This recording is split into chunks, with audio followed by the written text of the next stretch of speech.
Hello everyone, आज के इस वीडियो में हम प्रियम्बल को समझने वाले हैं और इस प्रियम्बल से रिलेटेड जो भी आज तक क्वेश्चन बने हैं उन सारे क्वेश्चन के सारे फैक्ट को मैं यहाँ कंक्लूजन में दूंगा और इसके हर एक कीवर्ड को आपको फील करा दूंगा। हर एक कीवर्ड का आपको मतलब पता होगा, कब कैसे ऐड ऑन किए गए हैं और उससे रिलेटेड जो भी आज तक प्रीलिम्स मेंस में किसी भी कॉम्पिटिटिव एग्जाम में आए हैं वो आप सबको अच्छे से क्लियर हो जाएगा।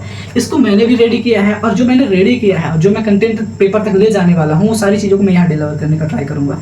जो इसमें कीवर्ड लिखे हैं इसको मैं ट्राई करूँगा कि यहाँ लिख दूँ जिससे आप विजुलाइज कर पाएं जब मैं किसी टॉपिक को अच्छे से इलैबोरेट कर रहा हूं। तो आइए शुरू करते हैं और हर एक कीवर्ड के मीनिंग्स को समझते हैं। यदि आप इस वीडियो से एक वैल्यूएबल कंटेंट नहीं लेके गए और इससे बाहर कोई भी क्वेश्चन आया ना तो आप कमेंट में गाली देके जाना। आइए देखते हैं इस वीडियो को और अच्छे से, तब तक आप एकदम शांति से बैठ के सुनते रहिए और जहां जैसा हो सके तो रिक्वायर्ड थोड़ा सा नोट्स बनाते रहिए। फिर मैं सारी चीज़ों को अच्छे से ब्रेक डाउन कर रहा हूँ और देखते रहिए, आपको भी मजा आएगा। देखो, जो प्रियम्बल को हम पढ़ने वाले हैं इसका कुछ हिस्टोरिकल बैकग्राउंड था जिससे रिलेटेड क्वेश्चन बनते हैं पेपर में। जैसे ये बनता है कि इसको कब अडॉप्ट किया गया था, यानी इसको ऑब्जेक्टिव रेजोल्यूशन कब दिया गया था। तो देखो, जो हमारा कॉन्स्टिट्यूशन बन रहा था ये दुनिया का सबसे बड़ा रिटन कॉन्स्टिट्यूशन था। तो उस टाइम पे किसी व्यक्ति के पास ऐसा कोई कैपेसिटी नहीं थी, ह्यूमन की कैपेसिटी नहीं थी इंडियन के लोगों को कि पूरे कॉन्स्टिट्यूशन को समझ सके, क्योंकि पहले वो यही नहीं समझ पा रहे थे कि कॉन्स्टिट्यूशन क्या बनेगा, उसमें लिखा क्या जाएगा। तो उसको पूरी तरीके से ऑब्जेक्टिफाई करने के लिए ये आइडिया जवाहरलाल नेहरू को आया क्योंकि उन्हें देखा था अमेरिका कॉन्स्टिट्यूशन में प्रियम्बल जैसे कॉन्सेप्ट थे। तो उन्होंने अमेरिका कॉन्स्टिट्यूशन से थोड़ा सा इंस्पिरेशन ली और लगभग 13 दिसंबर 1946 को इस डेट को थोड़ा सा याद रखना क्या कि इसके ऊपर क्वेश्चन बन चुके हैं। 13 दिसंबर 1946 को उन्होंने एक ऑब्जेक्टिव रेजोल्यूशन पास किया। ऑब्जेक्टिव रेजोल्यूशन लाया, पास नहीं किया, पास होने की भी डेट है मैं बताता हूँ।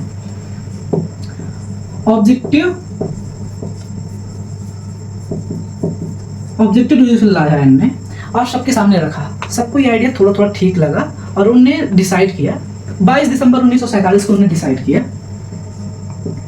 22 जनवरी 1947 को सब लोगों ने, यानी जितने भी लोग थे उस टाइम पे, उस समय कॉन्स्टिट्यूशन असेंबली में कितने लोग थे, जैसे 284 लोग तो हमेशा रहते ही थे, पर लगभग 309 लोगों को चुना गया था कि उसमें रहेंगे। 284 लोग हमेशा रहते थे। उन लोगों ने इसको एक्सेप्ट किया कि हाँ चलो हम प्रियम्बल को अपने कॉन्स्टिट्यूशन में लाने वाले थे। अब इस पे क्वेश्चन कैसे बनते हैं इस पे इंटर करते हैं, ठीक है। पहला क्वेश्चन तो यही आता है कि क्या प्रियम्बल हमारा कॉन्स्टिट्यूशन का पार्ट है या नहीं। तो यदि प्रियम्बल हमारे कॉन्स्टिट्यूशन का पार्ट है तो क्या ये लीगल है कि लीगली इस पे एक्शन लिया जा सकता है। कोई कहता है, कोई व्यक्ति कहता है कि नहीं, प्रियम्बल कॉन्स्टिट्यूशन का पार्ट है, उसमें ऐसा लिखा है तो ऐसे अधिकार हमको होने चाहिए। देखो, इसको क्लियर इस तरीके से कर सकते हैं कि हमारे प्रियम्बल क्या क्या कंटेन की है। तो इस प्रियम्बल में 4-5 चीजें अच्छे से दी हैं। पहले तो डेट ऑफ एडॉप्शन, हम प्रियम्बल को कब एडॉप्ट कर रहे हैं, ठीक है, ये पहली चीज दी है इसमें।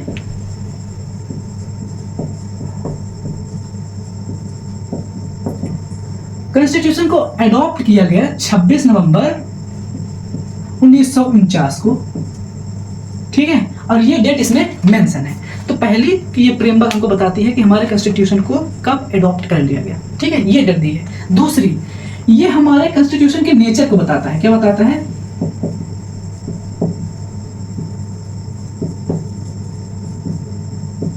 नेचर को बताता है कि आखिर हमारे कॉन्स्टिट्यूशन में अंदर कैसी कैसी चीजें मेंशन की हैं। जैसे इसमें सोशलिस्ट कीवर्ड लिखा है, जैसे इसमें सेकुलर कीवर्ड लिखा है, इसमें डेमोक्रेटिक कीवर्ड लिखा है। तो ये जो सारे सोशलिस्ट है, डेमोक्रेटिक है, जस्टिस है, ये सारी चीजें कहीं ना कहीं डीपीएसपी में झलक रही होती हैं, कहीं कहीं फंडामेंटल में झलक रही होती हैं। ये कि आगे जो हमारे देश में जो भी हमारा संसद का प्रोसेस है वो सारी चीजें हमारे इस प्रियम्बल में झलक रही होती है।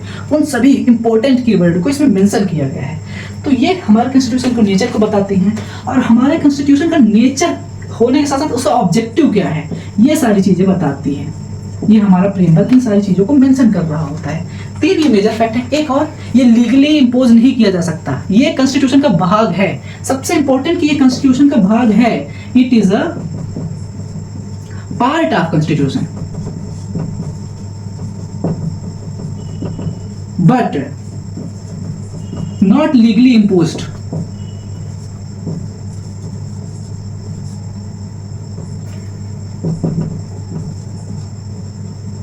इट्स मीन कि अब आप प्रियम्बल में जो चीजें मेंशन है सच में इसमें जो भी कीवर्ड लिखे हैं हमारे कॉन्स्टिट्यूशन के अंदर झलक रहे होते हैं। पर आप इसको लेके ऐसा नहीं जा सकते कि आप सुप्रीम कोर्ट में या कि हाई कोर्ट में जा जाओ कि नहीं, प्रियम्बल में चीजें लिखी हैं वो अधिकार हमको मिलना चाहिए। ये लीगली इम्पोज्ड नहीं है। ठीक है। ओवर ये ऐसे फैक्ट हैं जो पेपर में डायरेक्ट पूछे जाते हैं, क्या पार्ट है या नहीं है, कब अडॉप्ट किया गया है, कैसी चीज़ें मेंशन है, कैसी चीज़ें नहीं मेंशन है। अब इसके थोड़े से अमेंडमेंट वाले चैप्टर को समझ लेते हैं, बस छोटा सा है क्लू है, फिर उसके हम अंदर डीप डाउन तरीके से जाएंगे। देखो जो इसमें दो शब्द लिखे होंगे, एक आप देखोगे इसमें सोशलिस्ट कीवर्ड लिखा है, उसमें नंबर 1 डाला है, एक सोशलिस्ट कीवर्ड लिखा है और ऐसे इसके ऊपर 1 डाला है। एक और लिखा है यूनिटी एंड इंटीग्रिटी, उसमें भी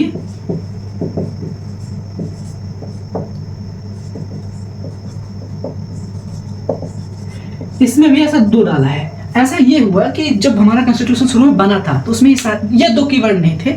इसको बाद में इंदिरा गांधी ने एक अमेंडमेंट के थ्रू लाया था। अमेंडमेंट नंबर था 42, 1976 में किया गया था। अमेंडमेंट एक्ट 42 के द्वारा, और ये हुआ था 1976 में। और 1976 में जो ये अमेंडमेंट एक्ट हुआ था उसी के थ्रू इन दोनों कीवर्ड को ऐड ऑन किया गया है। अब हम एग्जैक्ट इंटर करते हैं अपने प्रीएम्बल के कीवर्ड पे, ठीक है। ये फैक्ट है जो हो सकते हैं पूछे जा सकते हैं डायरेक्ट एग्जाम पे। शायद अभी तक की चीजें थोड़ी सी बोरिंग नहीं हो, थोड़ी सी अब एकदम फास्ट फॉरवर्ड में फ्लो में चलेंगे और चीजों को अच्छे समझेंगे। उसका एग्जैक्ट रीजन ये है कि जो आगे आने वाले कीवर्ड हैं उसके मीनिंग्स को आपने कभी ना कभी सुन रखा है, बस थोड़ा सा पेपर ओरिएंटेड कैसे हूं कि प्रीएम्बल से क्वेश्चन छूटे ना, ऐसे कैसे पढ़ लें, ठीक है। अब आप थोड़ा सा जो यहाँ पे कीवर्ड लिखे हैं इनको बार बार पढ़ने का ट्राई कीजिएगा, और जो मैं कीवर्ड है बार बार बोल रहा हूँ तो आप जहाँ बैठे हैं थोड़ा सा उन कीवर्ड को भी बोलिएगा ताकि उसका कोर एसेंस आपको समझ में आए। देखो जो हमारे कॉन्स्टिट्यूशन का पेज है कुछ ऐसा दिखता है, आपके हर एक किसी बुक में रहती है, पर हम भूल जाते हैं और वही हमारे कॉम्पिटिटिव एग्जाम में आने लगते हैं। और वो गलती हमारी ये है कि हम अंदर कंटेंट पढ़ते रह जाते हैं, जो एग्जैक्ट उसका इंडेक्स है हम वो नहीं पढ़ पाते। तो ये कुछ कमाल की चीज़ है, इसके बारे में पढ़ते हैं। देखो जो एक कीवर्ड लिखा है सबसे शुरू में, we the people of India.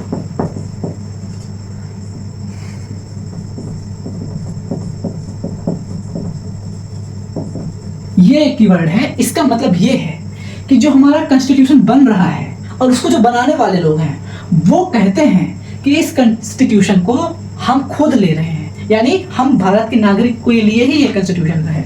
तो जो लोग हैं वो खुद के लिए ही बना रहे हैं, जो अदर सभी हमारे इंडियंस हैं जो उसमें कॉन्स्टिट्यूशन असेंबली में हैं, हम सब के लिए ही कॉन्स्टिट्यूशन है। दूसरा कहता है we the people of India having solemnity resolve to Indian constitute into a, फिर उसके बाद कुछ हैवी कीवर्ड लिखे हैं। उन हैवी कीवर्ड के सेंस को समझते हैं।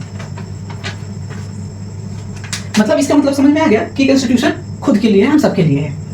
तो ऑथर का कौन है, कॉन्स्टिट्यूशन का ऑथर कौन है, कॉन्स्टिट्यूशन के मतलब ये ऑथराइज किसको करता है, इंडियन पीपल को।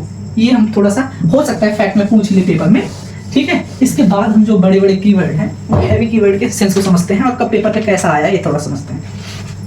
देखो सबसे पहला कीवर्ड लिखा है सोवरेन।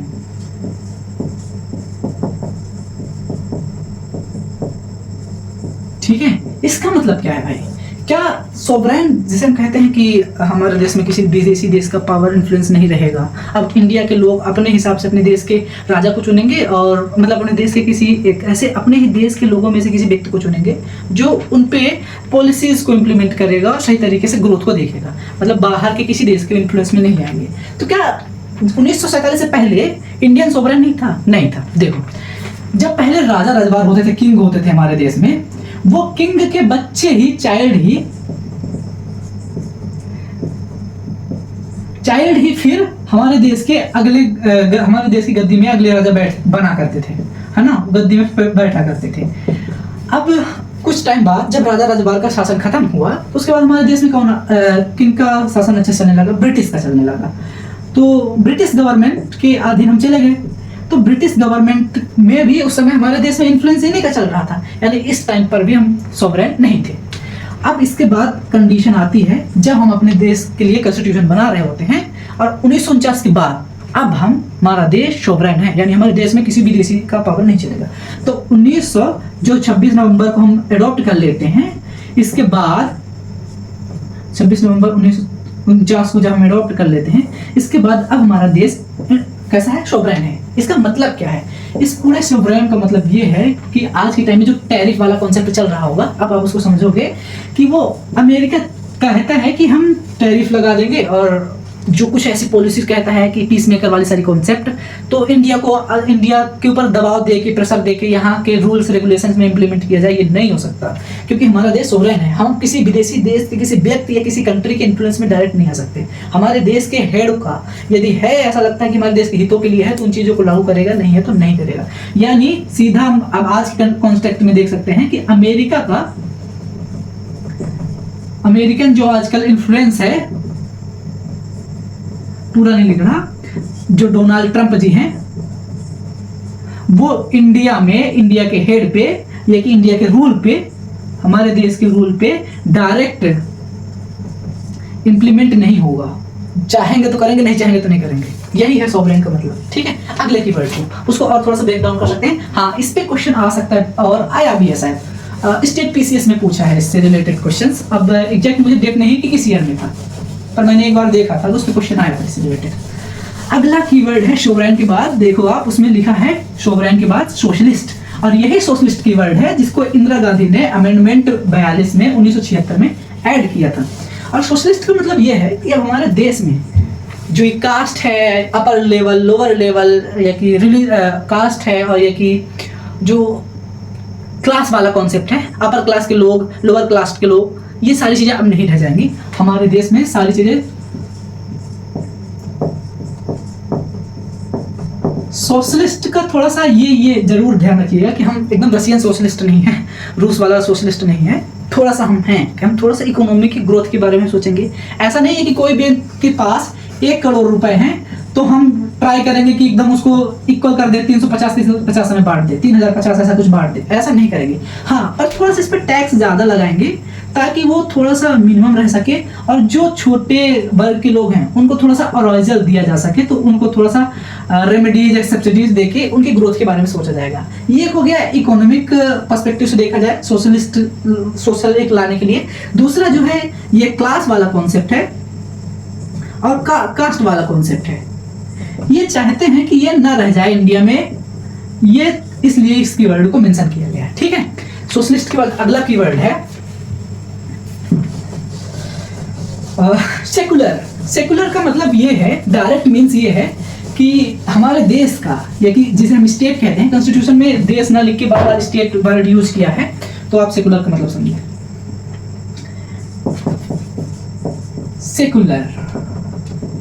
सेकुलर का मतलब ये है कि हमारे देश में जो हमारा देश है पर्टिकुलर एक किसी धर्म को प्रमोट नहीं करेगा। सिमिलरली हमारे देश या स्टेट का कोई भी पर्टिकुलर रिलीजन नहीं रहेगा।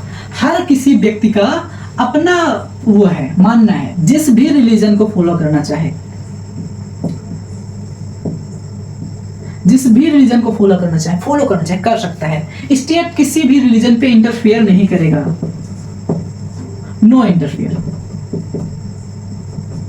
अफेयर नहीं करेगा। स्टेट मतलब ये हमारा देश या कि कोई भी साधारण स्टेट। हमारे कॉन्स्टिट्यूशन में बार-बार स्टेट के वर्ड लिखा गया है। उस स्टेट का मतलब है कि देश किसी भी व्यक्ति पे डायरेक्टली ऐसा रिलीजन के ऊपर या कि किसी भी धर्म के ऊपर अपना ओपिनियन नहीं देगा। हर किसी व्यक्ति का इंडिविजुअल अपना मानना है, जिस भी रिलीजन को मानना चाहे तो मान ले, उसमें कोई प्रेशर नहीं रहने वाला। ठीक है, और ना ही हमारे स्टेट का कोई धर्म है। ये होता है सेकुलर का मतलब। और अगला कीवर्ड है डेमोक्रेटिक। डेमोक्रेटिक का बार-बार आपने बचपन में 6th क्लास से पढ़ते आए हैं, तो मुझे नहीं लगता कि उसके बारे में बहुत ज़्यादा ब्रेक डाउन करने की ज़रूरत है। अगला कीवर्ड है डेमोक्रेटिक। तो हम कौन से कीवर्ड को पढ़ चुके हैं? हमने पढ़ लिया सोवरेन, सोशलिस्ट और secular. Sovereign, socialist, secular, sovereign, socialist, secular, उसके बाद है डेमोक्रेटिक। इन 5 कीवर्ड को अच्छे से याद रखना, क्योंकि ये ऐसे आ जाता है। क्या ये कीवर्ड प्रीएम्बल में है? हाँ यार है। और कौन कौन से हैं? सोवरेन, सोशलिस्ट और सेकुलर। आगे आने वाला है डेमोक्रेटिक।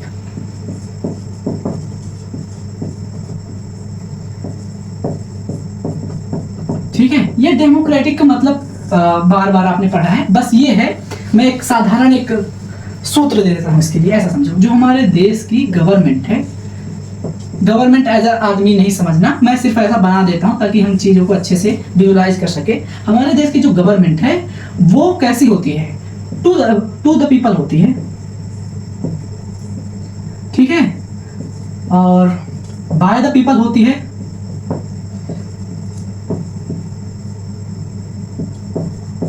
फॉर द पीपल होती है। ठीक है, इसका मतलब यह है कि जो हमारे देश की गवर्नमेंट है वो खुद जनता के द्वारा चुनी जाती है और जनता के लिए ही काम करती है, और जनता में से ही कोई एक होता है जो हमारे देश की गवर्नमेंट्स को हैंडल कर रहा होता है। ठीक है, बस इसके लिए सिर्फ इतना ही रखें। और डेमोक्रेटिक से रिलेटेड अब मेजर क्वेश्चन नहीं बन रहे हैं क्योंकि लगने लगा है कि सबको आता है, पर हाँ सिर्फ समझ में सबको आना चाहिए, एक्चुअल बात है, बड़ी चीज है ये, क्योंकि हमारा देश ही डेमोक्रेटिक है, सारे देश डेमोक्रेटिक नहीं है। अब इसके बारे में याद करना क्या जरूरी है। डेमोक्रेसी दो तरीके की होती है, एक डायरेक्ट होती है और एक इनडायरेक्ट होती है।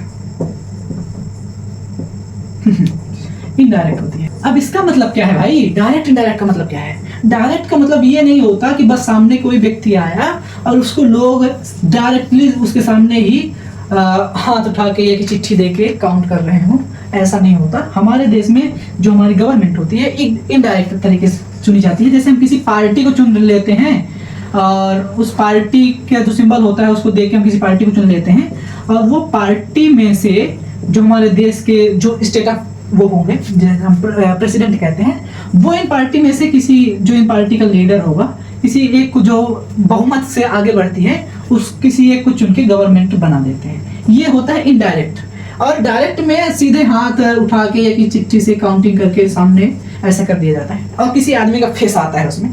तो हमारे देश में डायरेक्ट डेमोक्रेसी नहीं है, हमारे देश में इनडायरेक्ट डेमोक्रेसी है। इस बात का ध्यान रखेंगे, यहीं पे क्वेश्चन आते हैं। अगला है रिपब्लिक, और उस रिपब्लिक से मुझे नहीं लगता कि बहुत चीजें बार बार मेंशन करनी होंगी। रिपब्लिक का भी मतलब आपको कभी ना कभी तो सुन ही रखा है आपने। रिपब्लिक का मतलब है कि जो हेड ऑफ स्टेट हैं,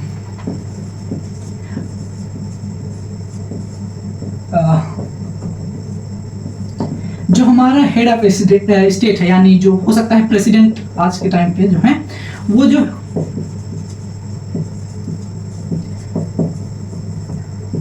उनका सिलेक्शन इलेक्शन के द्वारा होता है। ना कोई उसको आके उठा के सिलेक्ट कर देता, ना मोनार्की आज तक चलती आ रही है, और ना ही कि वो मनमाने तरीके से पैसे के दम पे वहां जा सकते हैं। वो होते हैं कैसे? इलेक्टेड। वो इलेक्टेड होते हैं। यही चीजें बताती हैं कि भाई पीपल इनको क्या करते हैं? इलेक्ट करते हैं। और जब ये इलेक्ट करते हैं तो ये कैसे मोनार्की से आ सकते हैं भाई? इनकी मोनोपोली कैसे चल सकती है? इसीलिए जो हमारा देश है वो है रिपब्लिक। दोनों में अंतर है, डेमोक्रेटिक में और रिपब्लिक में अंतर है। यही समझें कि जो हेड ऑफ होता है ना, वो इलेक्ट होता है, हेड ऑफ स्टेट। बस अब इनके हैवी कीवर्ड को हमने ब्रेक डाउन कर दिया। उसके बाद लिखा है and to secure its all citizen. क्या क्या सिक्योर कर रहा है आगे? ये तो हो गई थोड़ा सा पॉलिटिकल बातें। अब लोगों के लिए क्या दिया है, लोगों के लिए क्या मेंशन है हमारे कॉन्स्टिट्यूशन में, वहां पे आते हैं। ठीक है, जो हमारे कॉन्स्टिट्यूशन में लोगों के लिए मेंशन है, सबसे पहले जस्टिस। कितने तरीके की जस्टिस दी है? सीधे क्वेश्चन आता है कि जस्टिस में क्या इकोनॉमिक जस्टिस दी है, क्या पॉलिटिकल जस्टिस दी है, क्या सोशल जस्टिस दी है? ये सारी चीजें दी हैं। हाँ भाई, हमारे देश के कॉन्स्टिट्यूशन में जो बना है उसमें अंदर तो इस जस्टिस के, इकोनॉमिक जस्टिस के बारे में बहुत सारे आर्टिकल्स हैं, पॉलिटिकल जस्टिस के बारे में बहुत सारे आर्टिकल हैं, इकोनॉमिक जस्टिस के बारे में बहुत सारे आर्टिकल हैं। उन सारी चीज़ों की एक छोटी सी छवि दिखाई गई और वो लिख दिया गया। जैसे यहाँ तक ये बड़े we the people of India, यहाँ से ये सारा स्टेटमेंट हो गया। अब इंडिविजुअल आदमी को क्या कैसी कैसी चीज़ें मिलती है? एक मिलती है जस्टिस। जस्टिस मिलती है कितने टाइप की? जस्टिस ऑफ इकोनॉमिक, नहीं पहले सोशल में चाहिए, सोशल जस्टिस, और एक होती है इकोनॉमिक जस्टिस और पॉलिटिकल जस्टिस। पॉलिटिकल जस्टिस सिर्फ हमारे देश के कॉन्स्टिट्यूशन में इन तीन तरीके, हमारे देश के प्रियम्बल में तीन तरीके की जस्टिस हमको मेंशन है। तो इनकी वर्ड को justice of social, economic, political, social, economic, political, इस कीवर्ड को थोड़ा सा ब्रेक डाउन करके ध्यान रखें। जस्टिस मिली है तीन तरीके की। और जस्टिस के बाद अगला जो कीवर्ड है हमारे उसमें लिबर्टी मेंशन है, और लिबर्टी हमको 5 तरीके की मिली है। कैसी लिबर्टी? मतलब एक तरीके की ऐसी चीजें जो हमको थोड़ी सी पर्सनल आज़ादी टाइप की चीज़ देती है, जिससे कुछ भी सोच सकते हैं, कुछ भी थिंक कर सकते हैं, यानी थॉट्स की लिबर्टी है। हमारे जो एक्सप्रेशन के हैं, हम कुछ भी बोल सकते हैं। वो आगे अंदर चल के पता है कि रीजनेबल रिस्ट्रिक्शन लगाई गई है, पर एक्सप्रेशन की है कि हम अपनी बातें रख सकते हैं। Thought, expression, belief, faith and worship, 5 तरीके की दी। आप ट्राई कीजिए कि आप जहाँ भी बैठे हैं उसको थोड़ा सा बोलें। Liberty of faith,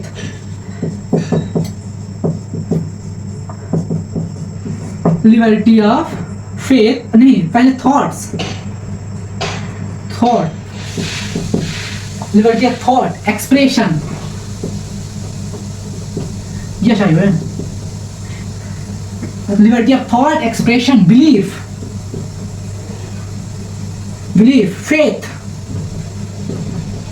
and worship. Spelling थोड़ी बहुत इधर हो सकती है, आप उस पर ध्यान न दीजिए। मैं ट्राई करता हूं कि आप सिर्फ इन कीवर्ड को बार बार थोड़ा सा बोले। Liberty of faith, liberty of thought expression, belief, faith and worship. Liberty of thought expression, liberty of thought expression, belief, faith and worship. Liberty of thought expression, belief and worship, इन सब का अलग अलग मतलब होता है। उन चीज़ों को मैंने एक बार बोल दिया है। थॉट का मतलब है कुछ अपने मन की चीज़ें सोच सकता है, उसकी आज़ादी है। जो उसने सोचा है उसको बोल सकता है। फिर जैसे चीज़ें सोच रहा है, वो जो बोल रहा है उस पर बिलीव कर सकता है वो। उसके बाद वो उसकी बिलीव यदि स्ट्रांग हो जाए उसी फील्ड में, उसी सब्जेक्ट को लेके, तो उस पर वो फेथ रख सकता है कि हाँ नहीं ऐसी चीज़ें होती हैं। उस पर अदर कोई आके प्रश्न नहीं दे सकता कि नहीं ऐसी चीज़ें नहीं होती, होती है, तुमको लगता है, तुम मानते रहो। उसके बाद ये तुम उसको मानते हो और ऐसा लगता है कि वो सब कुछ है तुम्हारे लिए और तुम चाहते हो कि उसकी वर्शिप करो, वो भी कर सकते हो। इतनी हमको लिबर्टी मिली है, बहुत अच्छी चीज़ है। ये सारी चीज़ें हमारे कॉन्स्टिट्यूशन के अलग अलग पार्ट में दी हैं। जैसे ये एक्सप्रेशन और एक्सप्रेशन वाली चीज़ें हमको फंडामेंटल राइट में दी हैं। बिलीफ इसी फंडामेंटल कुछ अगले आर्टिकल्स में दिए हैं। फेथ वर्शिप के भी आर्टिकल्स हमको डीपीएससी पहले दिए हैं, आर्टिकल 30, 29, 28, इन सारी चीज़ों को यही मेंशन कर रहा होता है यार। तो यानी हमारी जो प्रियम्बल है ना, एक तरीके से पूरे कॉन्स्टिट्यूशन की एक झलक दिखा देती है। ठीक है, लिबर्टी का कॉन्सेप्ट क्लियर हुआ। अब इसके बाद एक और अगला कीवर्ड है इक्वालिटी, और हमको इक्वालिटी भी मिली है। दिखाता हूँ कैसी चीज। इक्वालिटी दिख रहा है अच्छे से, आई थिंक दिख रहा होगा। अब इक्वालिटी ऑफ क्या है? Equality, equality of status and opportunity, यानी सबको यह इक्वालिटी है कि जैसा वो चाहते हैं अपना स्टेटस बनाना चाहते हैं, जैसे जिस लेवल में रहना चाहते हैं रह सकते हैं। और अपॉर्चुनिटी का मतलब ये है कि वो किसी भी गवर्नमेंट इंस्टीट्यूशन हो या कि प्राइवेट इंस्टीट्यूशन है, यदि वो सबके लिए है तो सबके लिए ही होगा। ऐसा नहीं है कि वहाँ कास्ट और क्लास को डिसाइड कर दिया जाए और अपर क्लास के लोग जा सकते हैं, लोअर क्लास के लोग नहीं जा सकते, ये ऐसी चीज़ें नहीं है। यानी लिबर्टी ऑफ, मैं सिर्फ इतना बस लिख देता हूँ, स्टेटस है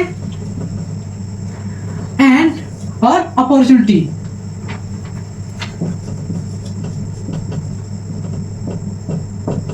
अपॉर्चुनिटी, ये दो चीज, दो तरह की हमको कैसे क्या मिला है? Equality, equality of status and opportunity and to promote among them all, यानी चाहते हैं, हमारा कॉन्स्टिट्यूशन ये चाहता है कि जो भी हमको इक्वालिटी मिली है कोई इस इक्वल जस्टिस से पीछे न रह जाए। इसके लिए हमारा ये कर्तव्य बनता है कि हम सब इसको प्रमोट करें, बस इतना ही है। और उसके बाद है फ्रेटर्निटी, फ्रेटर्निटी भाईचारा। और फ्रेटर्निटी कैसी है?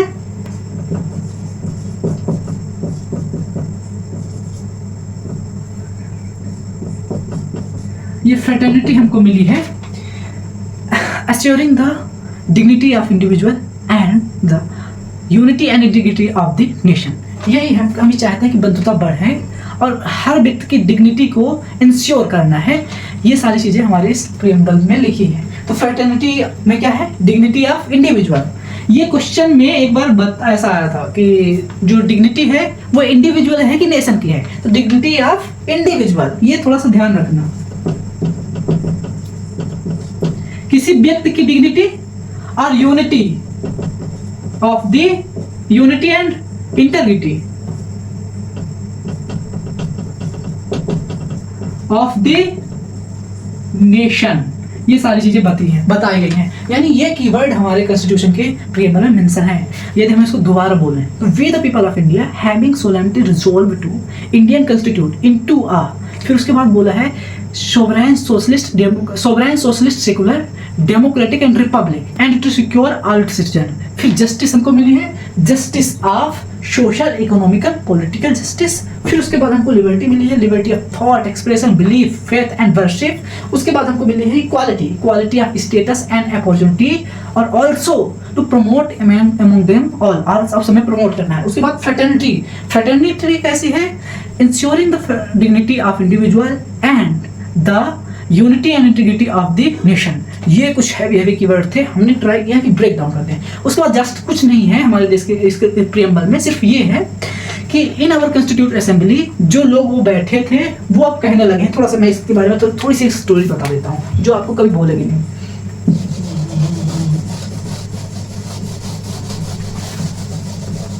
ऐसा आपके मन में यदि ऐसा क्वेश्चन आ रहा हो कि वो 284 लोग कौन कौन थे और उनमें से प्रमुख कौन थे, तो आज तक ऐसा है नहीं कि कोई एक ही व्यक्ति 284 लोगों को याद कर लेगा, पर जो हाँ कुछ जानी मानी हस्ती थी उनमें से कोई एक ऐसा 4 ऑब्जेक्टिव दे देगा और बोल देगा कि इनमें से कोई व्यक्ति था हमारे कॉन्स्टिट्यूशन को बनाते समय कि नहीं, तो थोड़ा सा आप ट्राई कीजिए। याद है क्या? यदि नहीं है तो कभी देख लीजिए कि कौन कौन से लोग थे।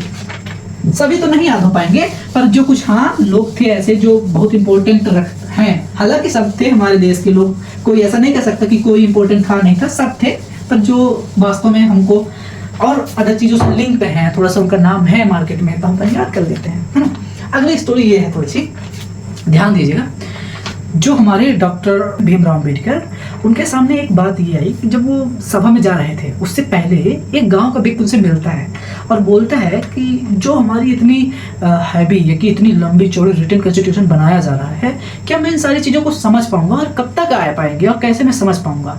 तो उन्होंने बोला था कि हम अपने कॉन्स्टिट्यूशन को ऐसा बना रहे हैं कि यह पूरा कॉन्स्टिट्यूशन को कोई लोग ना समझ सके, कोई ना समझ पाए, पर इस पेज को यदि समझ लेते हैं तो हमारे देश के कॉन्स्टिट्यूशन का नेचर उसको दिख जाएगा कि हम क्या चाहते हैं और हम क्या देने वाले हैं अपने देश के लिए। तो उन्हें ये बोला था उस व्यक्ति से कि आप चिंता ना करो, हम कुछ ऐसा बनाएंगे कि यदि आप पूरी किताब को नहीं पढ़ पाते हैं, आप सिर्फ उसकी प्रस्तावना या कि इंडेक्स या कि प्रियम्बल उसको पढ़ लेते हैं, तो आपको यह समझ में आ जाएगा कि आखिर हम सबको कैसी चीज़ें मिली हैं। तो सच में ये जादुई चीज़ है। यदि इसको कोई पढ़ता है, डीप तरीके से इसकी मीनिंग समझता है, तो समझ जाएगा कि हमारे देश के कॉन्स्टिट्यूशन में क्या लिखा है। क्या स्टोरी आपको पता थी? यदि पता थी तो बहुत अच्छी बात है। चलिए अब हम आगे जो लास्ट में लिखा है कि in our constituent assembly this, फिर 26 नवंबर 1949 डेट लिखी है और उसको कहते हैं कि हम हैरेवली अडॉप्ट करते हैं, इनेक्ट करते हैं और खुद को देते हैं, गिव आवर सेल्फ, ऐसा लिखा है। इसमें लिखा है give to our self this constitution, वो खुद को कहते हैं कि खुद को दे रहे हैं। और जो नीचे चीज़ें लिखी हैं वो ज़्यादा कुछ नहीं है, यही लिखी है जो मैंने शुरू में बता दिया था कि जो ये सोशलिस्ट है, यूनिटी एंड इंटीग्रिटी है, ये अमेंडमेंट के थ्रू एड ऑन किए गए थे। तो आई थिंक कि आपको ये पूरा प्रियम्बल अच्छे से क्लियर हो गया, क्रिस्टल क्लियर हो गया। और इसके कीवर्ड को जब मैं बोल रहा था तो आप भी ट्राई किए होंगे अपने घर पे कि आप उसको रिपीट करें। जब आप रिपीट करेंगे ना तो आप एक्टिव स्टडी कर पाएंगे और शायद आप भी इसके कोर एसेंस को समझ पाएंगे। इस वीडियो को बनाने का मेरा मोटिव था कि आपको एक कोर कॉन्सेप्ट समझ में आ जाए।